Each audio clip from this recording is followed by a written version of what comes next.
Alright, you guys.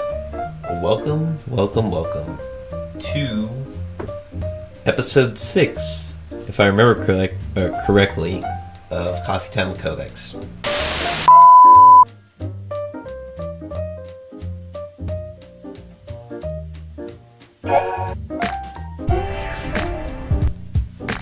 Hey guys.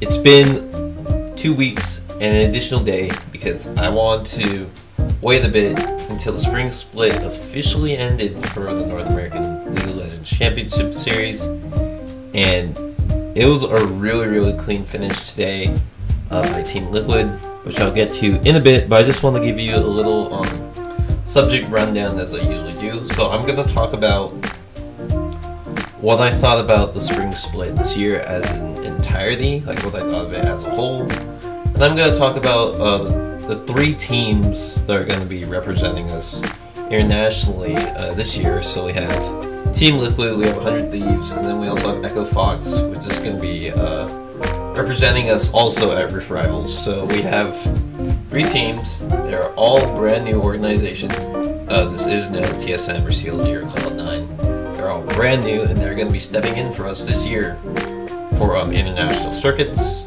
So we're going to talk about that for a little bit.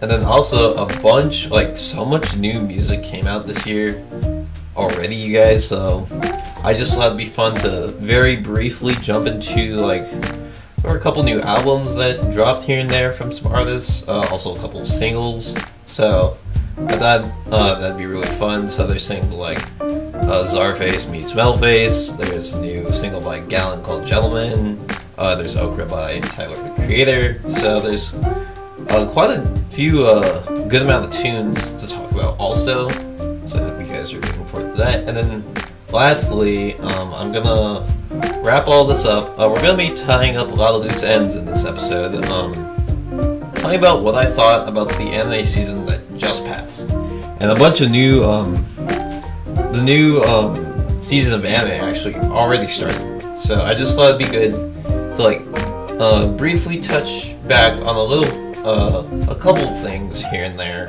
what I thought of the anime season, of it structurally, in terms of variation, how good execution was here and there for certain shows, maybe a couple things I even liked. So yeah. So anyway, let me make sure to put on my subject thing. So of course, the very first thing we're going to be talking about is the thing that I put a lot of attention on here on this podcast, is the North American League of Legends Championship Series. So this year, the spring split today, right now today, at around 4 p.m., the spring split officially ended. It's really insane to actually think about, because I always remember it's oh yeah, here's the start of the split, here are all these new organizations. I think it's at least half of them are new, because there's Clutch, Optic, Liquid isn't necessarily new. I mean, there's 100 Thieves. All these new organizations just come sprawling in, and it's who's gonna do really good this season? Who's gonna drop off? Who won't even make it? So, yeah, at the very beginning of the split, you could pretty easily point out who were the good contenders, and as it started to dip down towards the middle of the season, then your standoffs obviously stood out. So half the teams would drop off, and then the other half would stand at the top. And then after that happened, you would start to see consistency. There'd be either a lot of follow through, or it'd be kind of hit or miss for certain teams. For example, TSM was a huge hit or miss team, knowing the fact that they didn't even make it to semis or grands this year. So that title was totally taken away from them. So we'll see if they have any big plans for summer, because that'll be their only time to redeem themselves and see if they can actually, make it the Worlds, because depending on their placement in this split, and then also how they do next split, will determine if they can actually place in Worlds. So yeah, teams like TSM totally dropped off. CLG had a really shaky start, through the beginning and even towards the midway start of the split. There was so much, they were lacking consistency so much. and a lot in terms of their play, they would commit, like do some really, really hard commits, and then nothing would pay off, and they'd end up losing more. I feel like that was a pretty conceivable trend for most of the teams where their team play wasn't super up to par. Like they would go in, come barreling down in certain lanes, willing to commit for a team fight, but then their approach would be wrong, and then the other team would have a handle on them, and then they'd just, outplay them.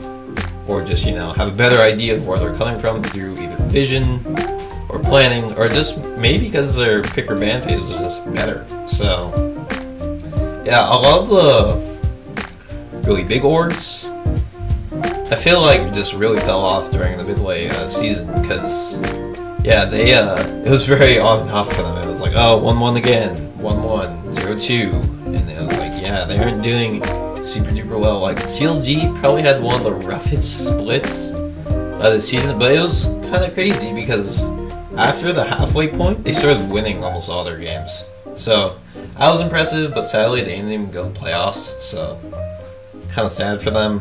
And then TSM, of course, as I had already mentioned, they didn't even make it to semis or grands this year. At least they even got the playoffs, because if they didn't make it to playoffs, that'd be really, really disappointing.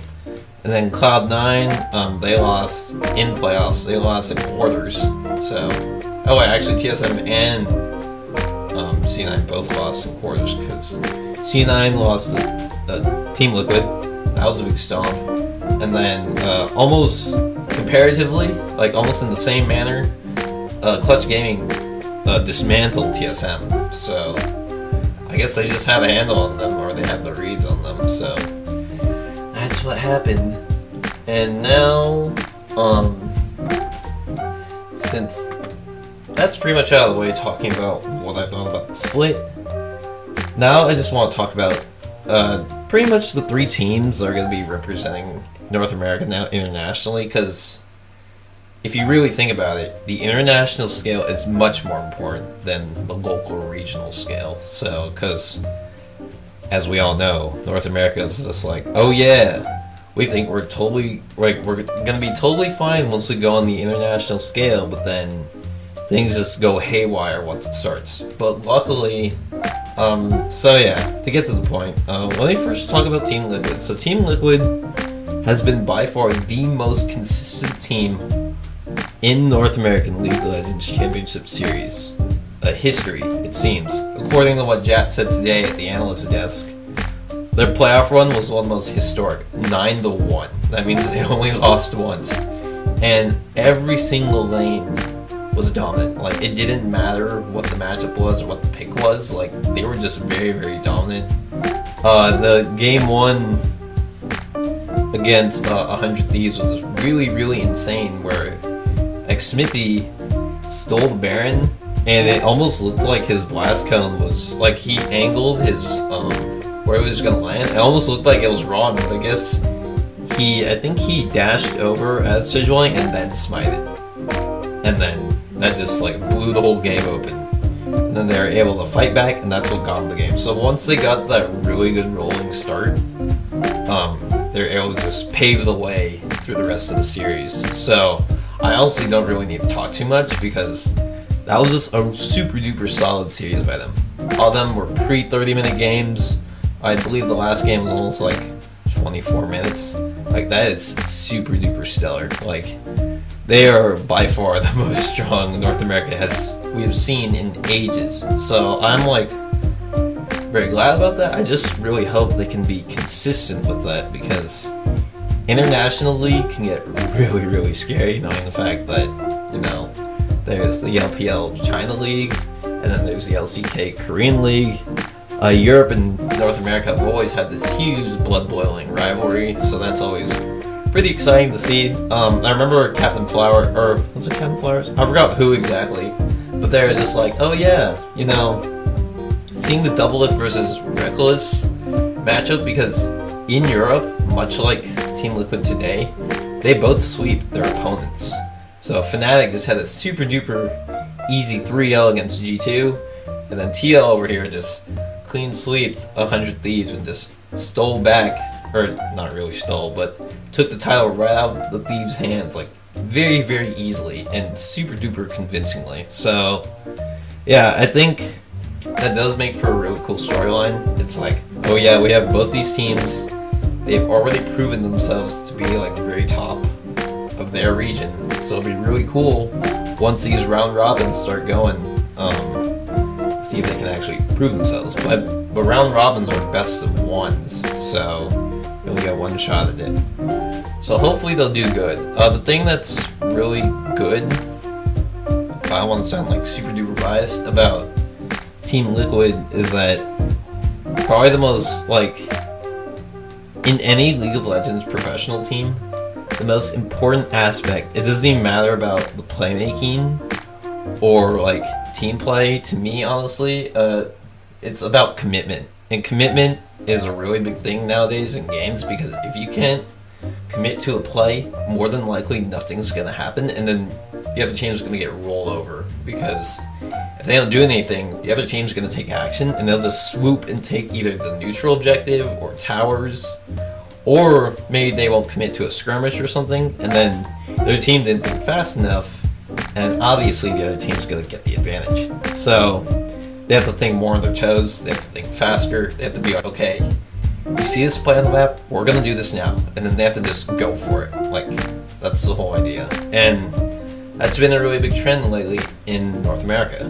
So, I mean, in LCS in general. Like, if you can't have a team that's all poised to make the exact same decision at the exact same time, more than likely you won't get any sort of value, like, no matter what you do. So, yeah, playmaking commitment is super duper important.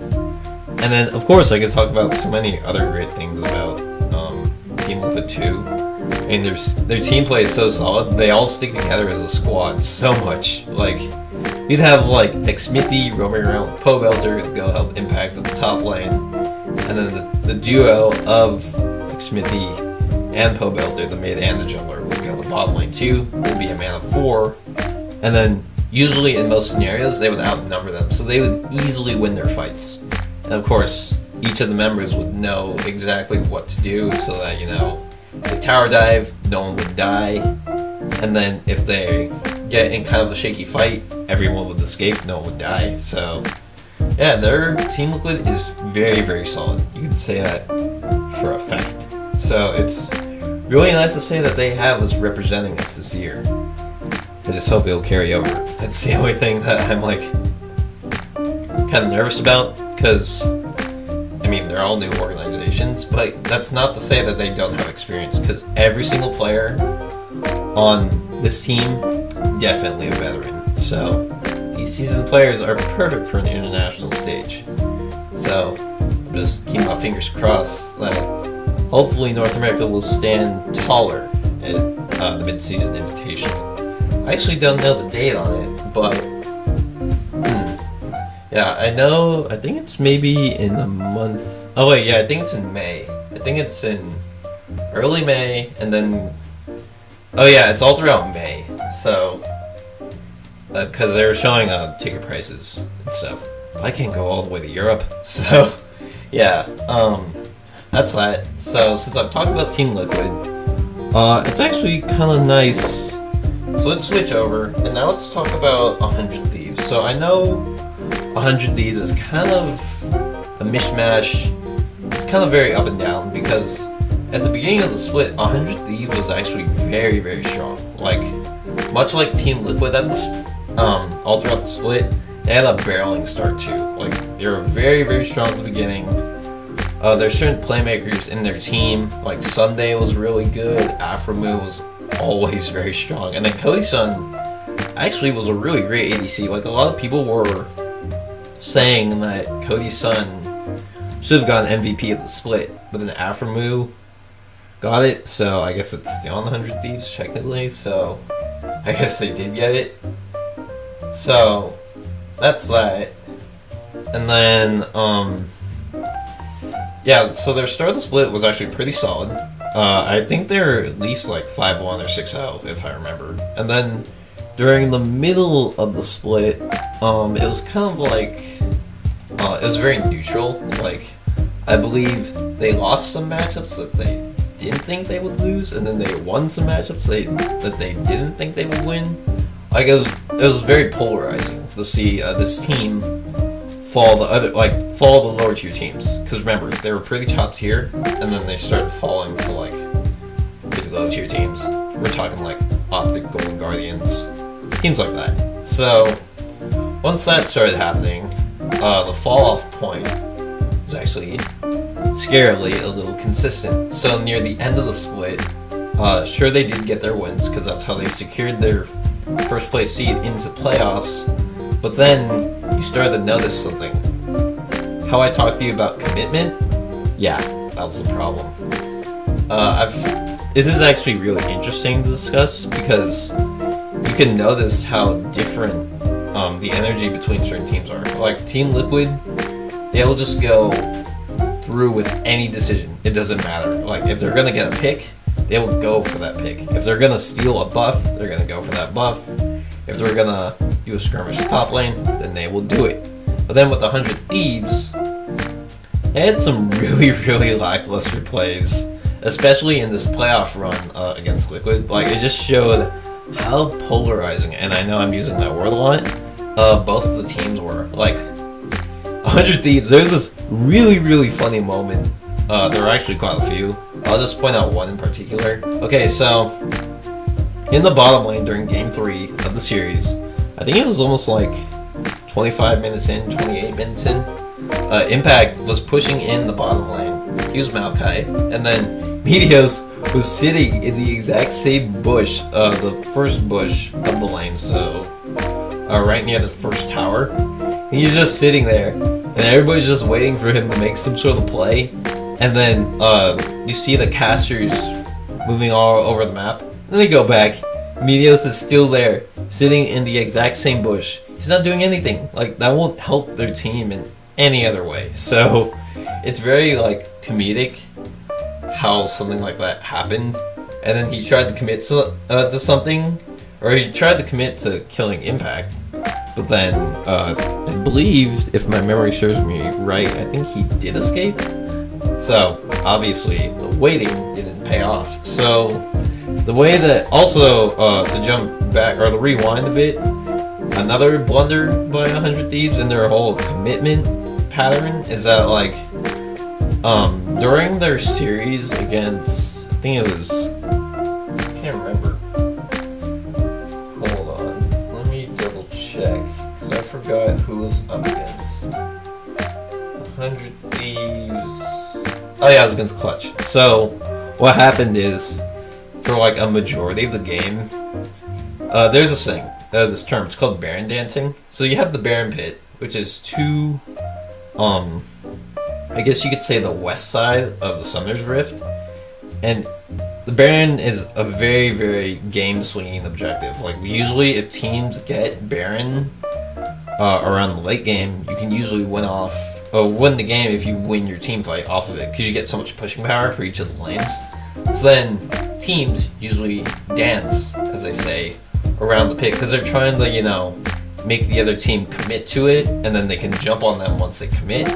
Or, you know, teams could be, they could win a team fight before, and then the other team will start it, and then it's like, oh no, we gotta go check if they're doing Baron, and then if their jungler happens to respond, or they're still alive, they can attempt to steal it. So, in game, I think, 2 or 3 of 100 Thieves versus Clutch, there was a scenario where literally both teams of 5 clumped around both sides of the Baron Pit, and it's like, okay, so Clutch is gonna start attacking the Baron, and then 100 Thieves is gonna start coming in close proximity to the pit, and then Clutch Game is gonna back off, and then 100 Thieves will start warding it, and then they'll back off too, and then they'll try to, you know, keep their wave pressure like solid, so that, you know, you can still contest pit or for Baron.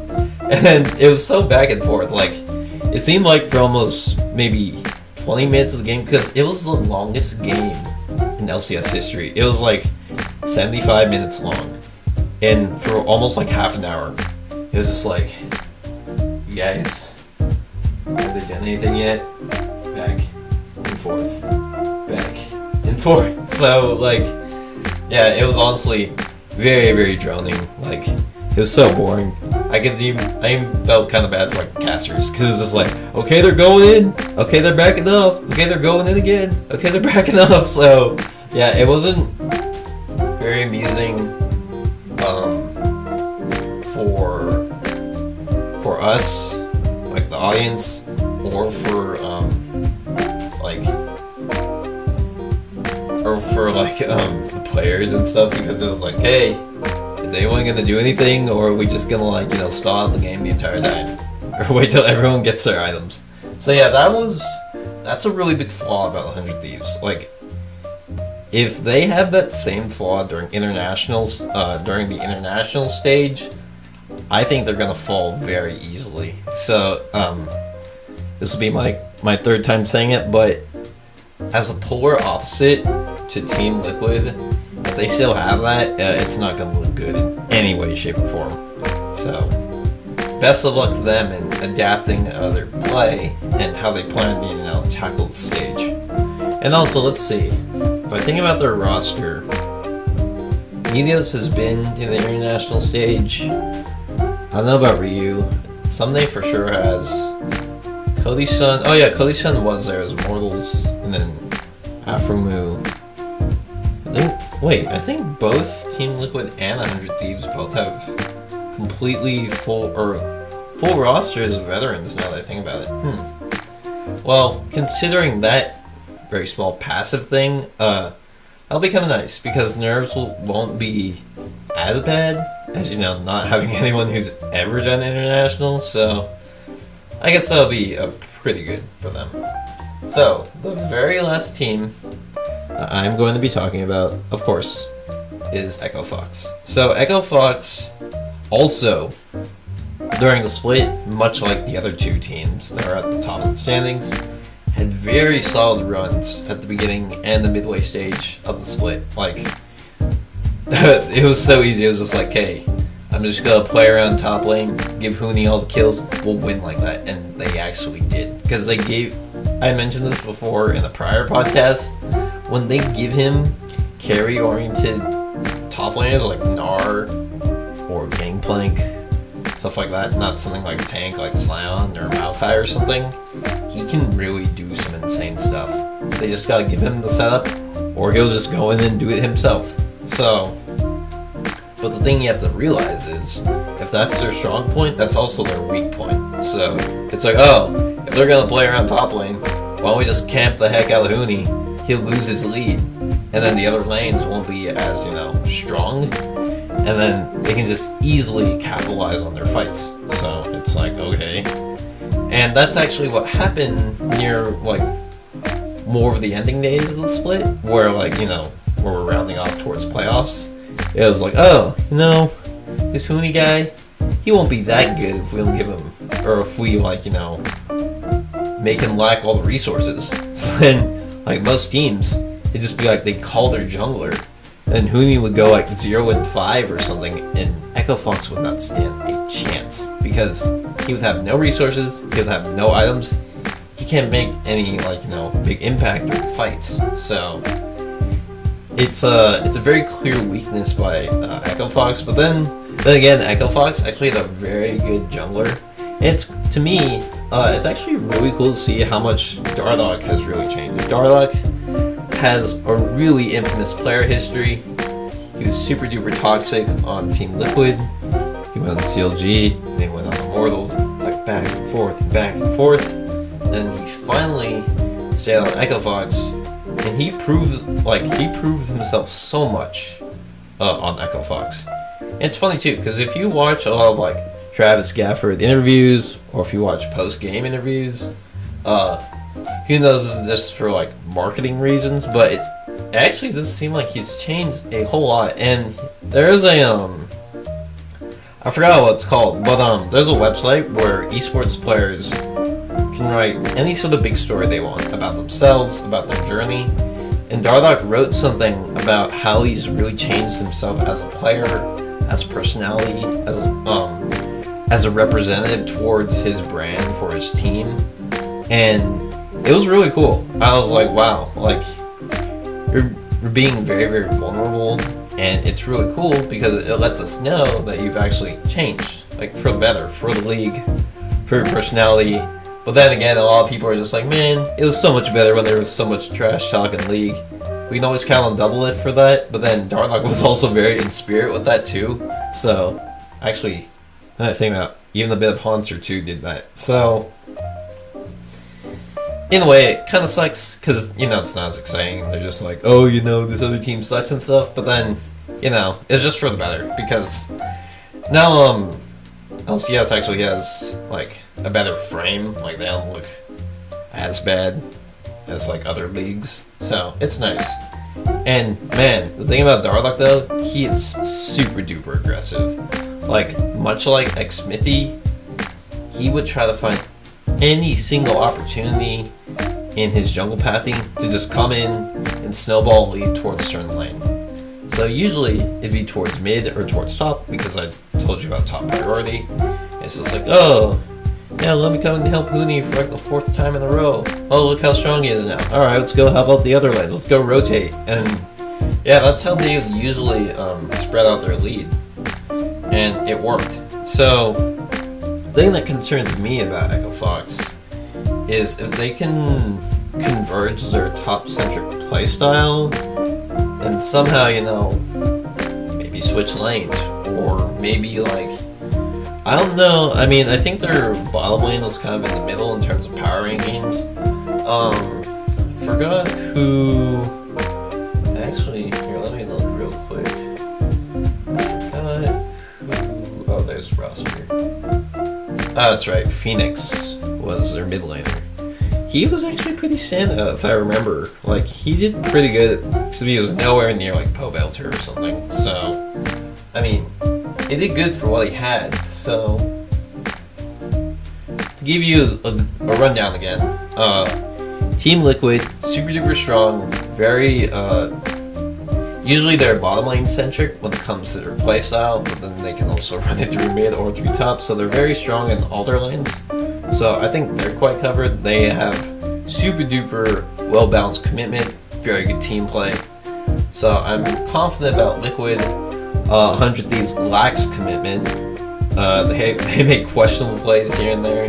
So I'm a bit scared about them when it comes to international scale.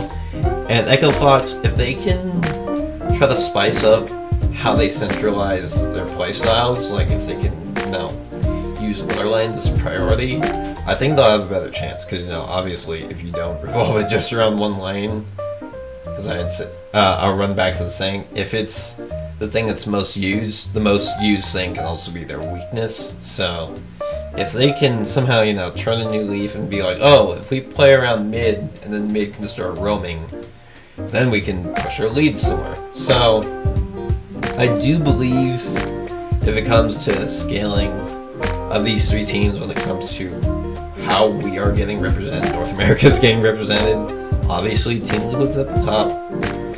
We have we have Echo Fox second, 100 Thieves for third. Those are our 3 teams. So, yeah, I'd also like to hear what you guys think about our 3 North American representatives. I just really hope that we do good.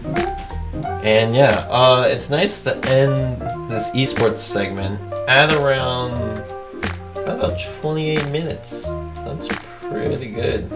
That's nice. So now we are actually, oh whoops, I always forget this. I always never click it. So let's see. Okay, there. So after all of this esports talk, I actually want to talk about some music. So this year has already had so many good releases, it's actually kind of insane. There was a song that I did put on here, or that I have been listening to continually, but I actually decided to not put it on here because it's too new. So I'm like, okay, give it some time, I'll think about it, kind of analyze it a bit, see what I think about it, and that way. So, to run down my list, the things I will be going over is the Czarface meets Metalface album by Czarface and MF Doom, My Dear Melancholy by The Weeknd, and having some feature songs by Gzafelstein, which is actually really cool. Okra by Tyler the Creator, that's a single, and Gentleman by Gallant, that's also a single. So the very first album, oh man, okay, Czarface meets Metalface.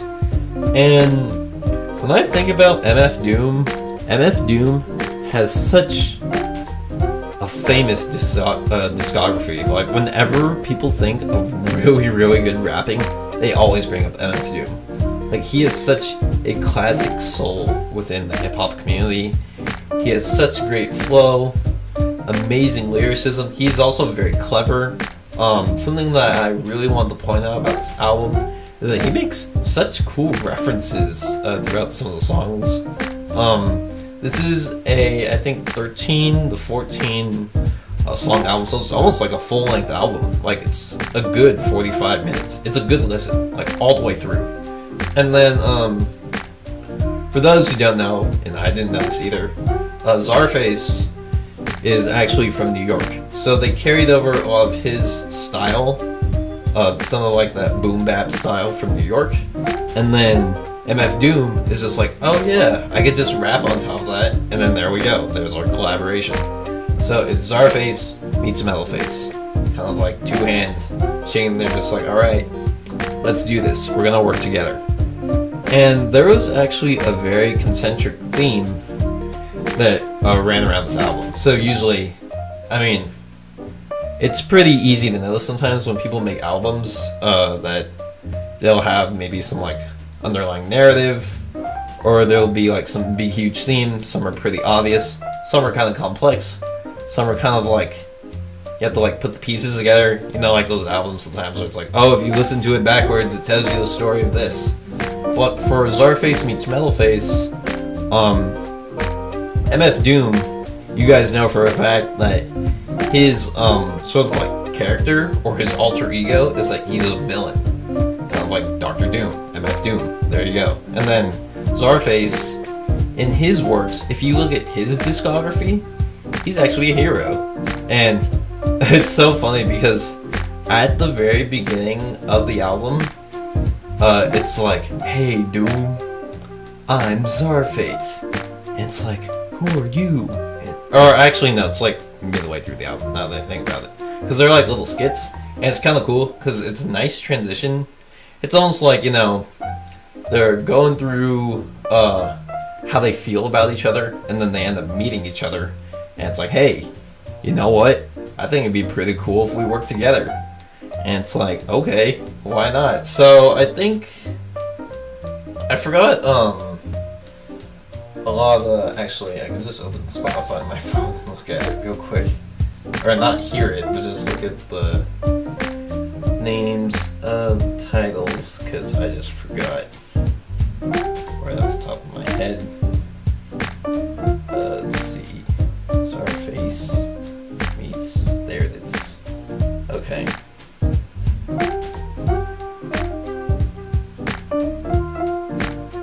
Okay, yeah. So it's really cool because in this album, there's actually quite a lot of really cool stuff. Like stylistically, the music's actually pretty interesting. Like, I'm not really good with samples because I'm honestly not super duper knowledgeable in music. But in some cases, there's like violins. Some of the songs even sound like themes of certain games, or like themes for like comics or something. So it's very cool. Like they the main theme of this album was hero and villain working together. So that's a really cool approach. They carried this narrative totally all the way through. Also, oh yeah, in one of the skits, it's called "You Masked for It." There's this really cool segment where MF Doom, I don't know who he's talking to actually, but it's like, hey, what do you think about carrying multiple masks rather than one? He's like, you could use one for this or for that. He's like, hey, that's not a bad idea. And then like, because it's this whole idea about identity and being the villain, and the villain meeting the hero, and then them working together. So it's really cool. And yeah, that theme just totally works.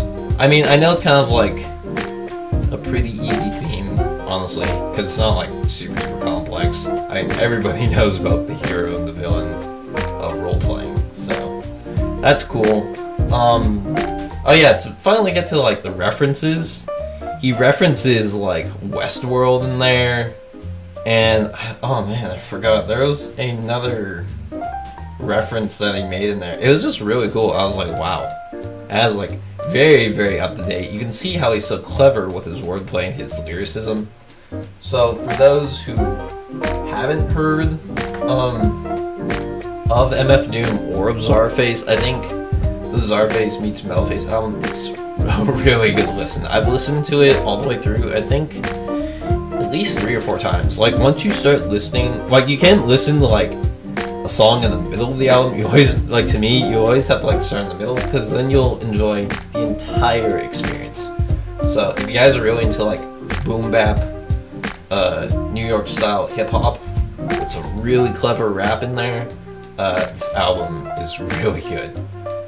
So I hope you'll check that out. Oh yeah, and next, okay. So I've been a fan of The Weeknd ever since he dropped Starboy, and Starboy was actually really cool. Like that whole like that really dark, like yeah, I mean dark, just right off, that dark corrupted sort of like music, and it's also very passionate. That's probably the best word you could use to describe The Weeknd. Because man, like the notes that he hits with his voice are just like, I'm gonna question my sexuality sort of thing. Like it's so very out there.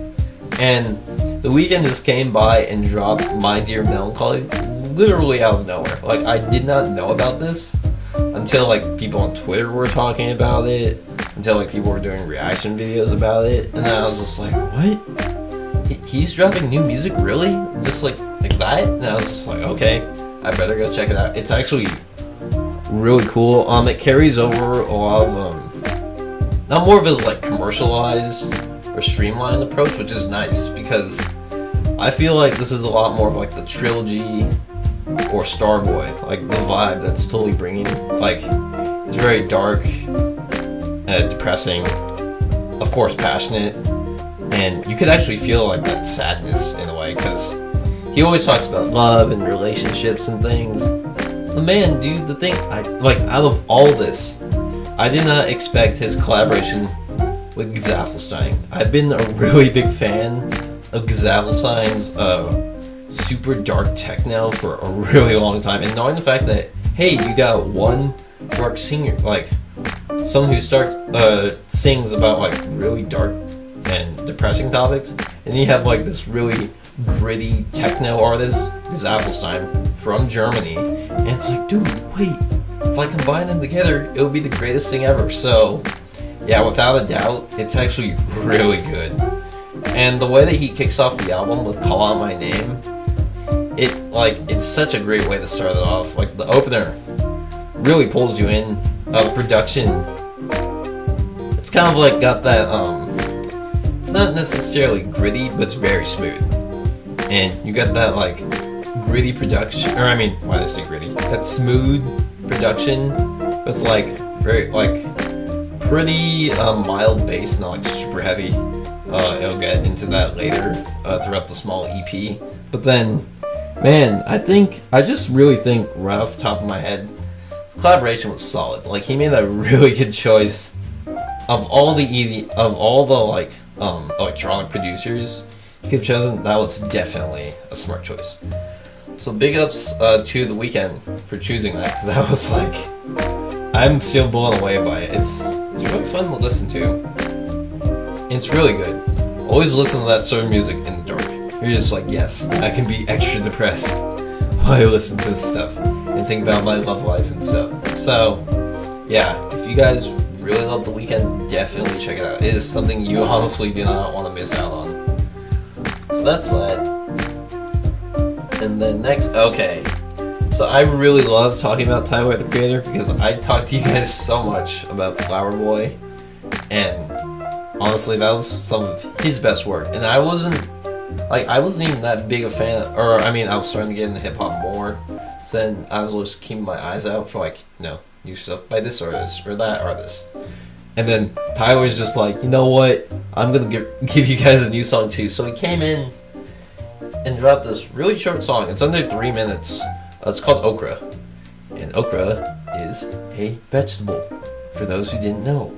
And then, so stylistically, Tyler, the Creator, has some of the best music videos I've definitely seen. I mean, I know it's definitely not for everyone, but Yonkers, that music video, I actually think, even though it's like way out there, very explicit, but not for everyone, I think Yonkers is a great music video. And a lot of people say he just made that as a joke.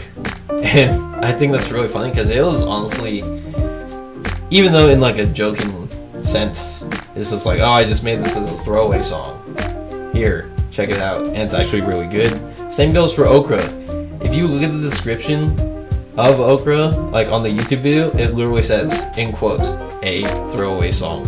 And it's quite interesting because a lot of people, when I talked to you guys before about like churches, like it's like, oh, or I mean, they have like their old form, kind of like Paramore too, where as time goes on, they kind of change their approach to their songs. It's like, oh, we're gonna be more commercialized or streamlined? Are we gonna stick to things we've done before?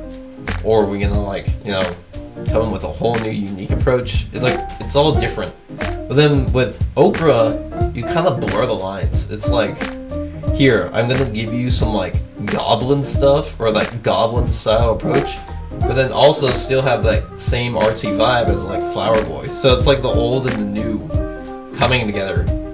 And like, I'm not super good at remembering all the lyrics that he says, but then there's like stuff about like his McDonald's line is super good in there. That's always a line I always remember.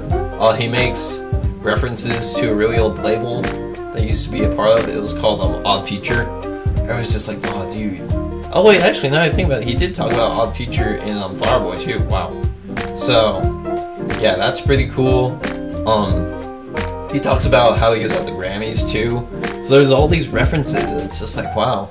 Like, Tyler's new music is definitely very refreshing. Like, knowing the fact that he took some of the spirit of like his old stuff and still kept it pretty darn artsy. Like, if you guys watch the music video, it's very hard, or not necessarily hard to keep up, but it's a real good video. So yeah, definitely, if you're a fan of Tyler the Creator, like me, you'll really love this single. Oh yeah, there was also, still on the same topic, on Twitter, Tyler is just like, yeah, so come out here and drop Okra. But then I'm just like, oh great, I didn't actually make any album art for it. And then if you go on like Spotify or something, it literally just has like a white square and then like some Arial font and like a capital letters, just like Okra by Tyler. That's it. That's the album art. It's just like, yeah, sorry I couldn't come up with any good album art, but I was just like, man, that's so funny. It's like some of the best or some really great music that he's made again. But it's just like, he's some really like very last minute album covers that I couldn't make. So I just thought that was really funny. So I believe the last thing, oh yeah, so I know I don't talk about R&B music a lot, or actually I guess The Weeknd, oh yeah, The Weeknd does fall into that category. Anyway, I didn't know about this song either. It's just like, oh yeah, like I was on Twitter, and then I'm scrolling through my feed, and then of course, I see, since I do follow Gallant, I just see some article, it's like, wow, new single by Gallant called Gentleman is fire. You should listen to it. I'm just like, well, he made a new song. Let's go listen to it. So I've been a fan of Gallant through his song, Oh, Weight of Gold. There are some really, really good remixes. Also the original too. Definitely gonna say that. But Weight of Gold, like, Gallant definitely has one of the best falsettos in the singing game. Like, if you guys watch his like Tiny Desk concert by NPR Music, man, it is so good. He just like very easily is just like gonna hit this note way up here, go down, hit it again, and it's like, man, where did you get such a powerful voice like that? So, gentlemen, sadly I don't know too much of the lyrics, but for all I know, like, even though I wasn't expecting this, it's really good. It does carry a lot of the same value and the same approach as most of his other songs. Actually, when I did listen to it, I did kind of think of Wave Gold. I was just like, oh, it's very reminiscent of that. Got the same beats, or not necessarily beats, but it's got the same flow, the same approach. It's really nice. Sadly, again, I don't think too much about it because I didn't listen to it a ton. I just know for sure you guys can check that out too. So that is that. And now, okay, so I just want to talk very, very briefly. You guys can actually watch my Winter Arc seasonal impressions too, if you want. But I just wanted to briefly talk about what I thought about this anime season. Yeah, it was cool. I'm noticing a trend. Actually, this year there's been a lot of good variety. Like, usually seasons are centralized towards one genre. Like, it'll be, oh, there's a lot of action this season, or there's a lot of romance this season, or there's a lot of like horror. I mean, I don't think I've ever seen a season like that, but you know what I mean. Nowadays, for the first season, it's actually very nice to have like a good melting pot. Like, you know, there's horror with Ito Junji, there's romance and stuff with like After the Rain, and then we have really easygoing stuff like Yuru Camp, and then like it's just very good because like for anime fans, usually it's nice to go from like one mood to another mood to another mood. So I just really enjoyed the season. Oh yeah, and Violet Evergarden too. I was like, man, it is absolutely incredible how much work they put into that show, and people were definitely very glad about it. They're just like, man, I really hope this gets a second season. Like, as I had mentioned in my anime seasonal impression, it pulls at so many heartstrings, and it's so beautiful. Like, you can use any of the frames in the show and just be like, that's a painting on my wall. Like, it's so beautiful. Like, things like just like the landscapes or like the architecture or just like simple photos of like flowers. Like, man, they did so much good work on that show. So I was really glad with it, or glad with the season.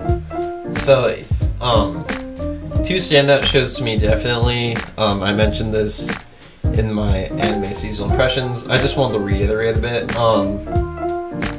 Yuru Camp and Violet Evergarden were definitely two standouts for me this season. Oh man, Yuru Camp, like, I'm so sad that show is over. Like, you could just, after any sort of mood that you're in, you're like, oh, I'm feeling happy, now I'll just make myself feel comfy, or I'm feeling sad, this will cheer me up, like, or if I'm feeling bored, and it'll make me feel amused. Like, Yuru Camp just had this great sensibility and accessibility towards it, where it was just like, if I just want to make myself feel better about life, I can just watch that show. Like, seeing the girls go out, have their adventures, tell them, you guys, like, look, have you guys ever seen such a beautiful view? Or them just, like, fooling around, thinking about, like, getting different sleeping bags, or talking about what they do, or even, like, how the audience was given knowledge about how they use certain things, like stovetops, or how they cook recipes. I was just like, man, that's really nice. Like, honestly, it was very, very nice. So, I really love that show. That show definitely has a soft spot for me in my heart. So, if you guys have not seen it, I really recommend you watch it. It's just really good overall. Like, there's literally no sense of conflict in that show whatsoever. Like, everyone is just happy, going off, doing camping, experiencing what they want to experience. That's it. Like, seriously, dude. It doesn't get any nicer or wholesome than that. So if you guys love that stuff, something really easygoing, slice of life, got some cooking, got a little educational in there, check out Yuru Camp. It's nice.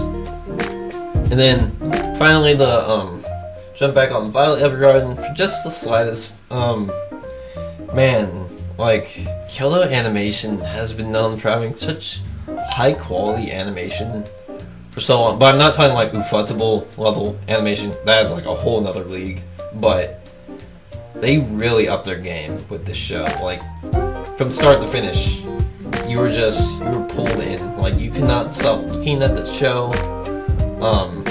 Violet was such a great character. Like, everyone just wanted to protect her smile. And knowing the fact that it was a show about letters that she wrote a very long time ago to clients, and she went out to meet them, and then she decided to help them, and then they gave their story. Like, it is so gosh darn touching. Like, it is really, really nice, you guys. That is mostly a drama show. Is medieval, and I think, is that it? Yeah, drama, medieval. Oh yeah, it's got supernatural too, of course, with like magic here and there. But yeah, those two are definitely my standout shows for this season. I'd love to know what standout shows you guys had for this season too. And I'd love to know what shows you're looking forward to next season. Next season has already started, but I'm gonna refrain from talking about any of the new shows because I actually have very little info about anything new. So, hey you guys, it's the end of episode 6. I really hope you enjoyed your time listening to me again.